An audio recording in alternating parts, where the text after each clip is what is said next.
Hi friends, దొండకాయ పచ్చడి. దొండకాయలు తీసుకొని ఒక నిమ్మకాయ కట్ చేసి పెట్టుకోవాలి, ఒక ఆనియన్, పచ్చిమిర్చి, టొమాటో. చాలా బాగుంటుంది, ట్రై చేయండి. దొండకాయ పచ్చడి.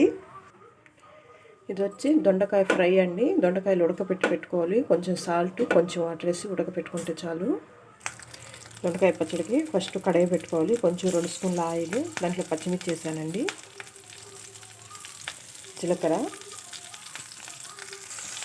కొంచెం ధనియాలు, 1 స్పూన్ ధనియాలు వేసుకోవాలి. ధనియాలు జీలకర్ర వేస్తేనే టేస్ట్ వస్తుంది పచ్చడికి. పచ్చిమిర్చి వేగిపోయింది. ఇప్పుడు దాంట్లో దొండకాయలు కట్ చేసేయాలి.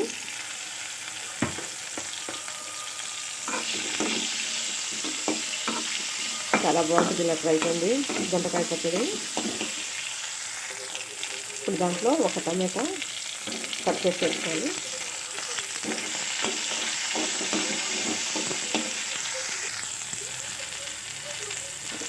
ఒక ఆనియన్ అది కట్ చేసి వేయాలి.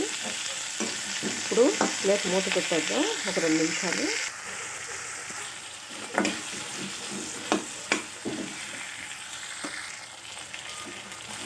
వేగుతున్నాయి, ఇవి పక్కన పెట్టుకుందాం, కొంచెం చల్లారాలి, తర్వాత మిక్సీ వేయాలి.